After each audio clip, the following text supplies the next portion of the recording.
So part 4 of the State Capture Commission of Inquiry report has been handed over to President Cyril Ramaphosa, and Eskom, which features in the report, says it has launched its own investigation into the recommendations in that report.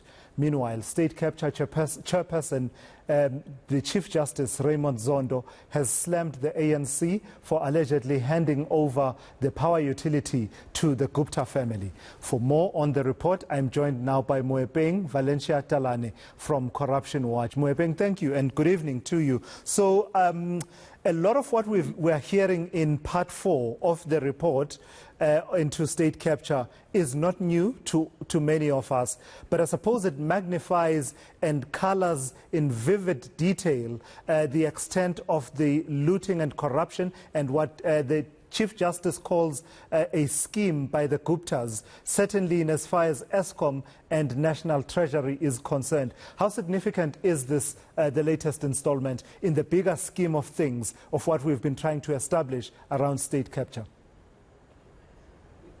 I think the most important thing to come out of it for us, and I would imagine for a lot of members of the public out there, is that the capture that happened in such great magnitude, and yet there has not been any accountability on the part of officials, members of the executive. People have been moved from one portfolio to another or from one department to another without much consequence for what has happened in these departments and these state institutions. So yeah, it's a big deal. And it's I think of the 4 reports, it's the one report that goes really that drills down and goes into detail as far as the officials who have been implicated in the various areas of evidence that the report speaks to. And yeah, there will be a lot of there should be a lot of consequences for officials who have been implicated. I noticed that you initially wanted to say there will be a lot of consequences, and then you altered it and you said there should be. Do I read correctly that while there should be, it's not necessarily a given that there will be consequences for those named? Because you are absolutely right. This report doesn't mince its words. It names people. It calls people by name to say you should investigate this person, that person. People such as Machela Koko and people such as Salem Essa are named specifically in this report.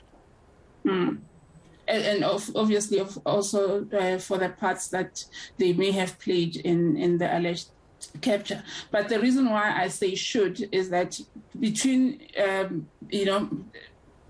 for all of us who are watching all of these developments carry out, we are not very much clued up as far as where our investigative authorities are in terms of course, bringing people to book. The NPA, for instance, is not as communicating as frequently with with members of the public as it should. As I sit here, I'm not sure that come the point of the process where the president tables his plan of action for what consequences are going to happen, that the NPA will be ready to take the baton and carry out all the investigations and potential prosecutions that also have to follow beyond that.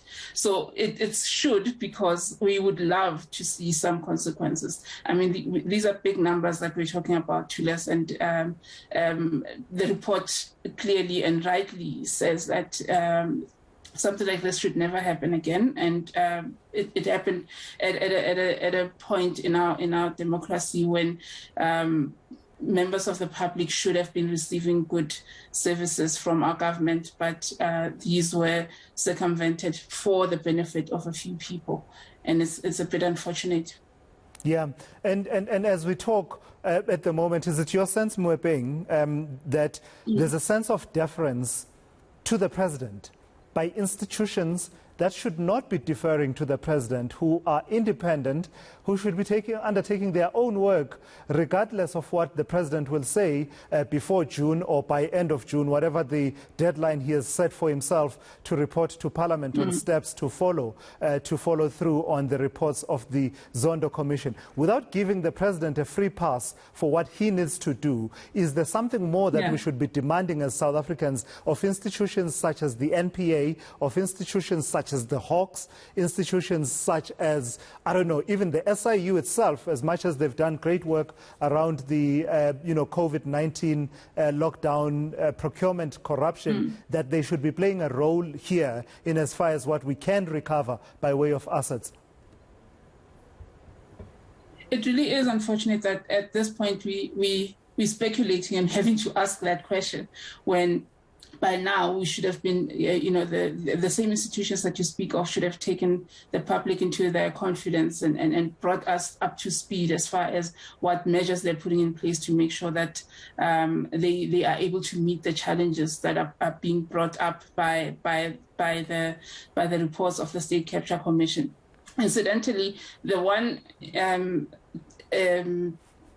point of authority that you don't mention is the Parliament itself, where some members of that Parliament are going to be listening to the President put out a plan of action, whereas they are themselves implicated in the report. So things like that need to be, we need to be brought in as members of the public and made to understand how that is in itself is going to happen. How is it that the president is going to stand before very few, yes, but nevertheless implicated parties by the commission? Yeah, absolutely. People such as Moepeng Zwane will be sitting in Parliament and listening to the President and Des van Rooyen and others who are implicated in that way. So, lastly, how real is the risk that, what many people feared that would be the fate of the Zondo Commission, that in the end it will become an academic exercise, a seg for you and I to sit on a Sunday afternoon and analyze until we suffer from what people say is paralysis by analysis, but in the end we will have spent upwards of R1 billion for nothing, in that all we have now are recommendations that investigate and possibly charge Rajesh Gupta, investigate and possibly charge Machela Koko, Brian Molefe, but even those people, as they sit and watch it, they know that it was all academic. Look, the Commission has come up with, I believe, some really good recommendations for structural changes that need to happen for good governance to actually be implemented in government. Again, it's up to the people that need to make sure that those things happen, to make sure that the Commission's work is not in vain and that our confidence in the Commission has not been in vain. What is a bit worrying is that by the time such structures are being implemented and put in place, we will have we probably would have had some delays in terms of consequences for those who have to answer to some of the allegations that have been brought out and the conclusions that the Commission has made. So it's again, I cannot stress enough how I know that everyone's tired of hearing of how the NPA has to do this or the Hawks have to do that, but until such time that we have the public confidence in those institutions and that they are indeed going to implement these prosecutions or investigations, we can only sit here and analyze between ourselves and speculate that there might be some success beyond this point.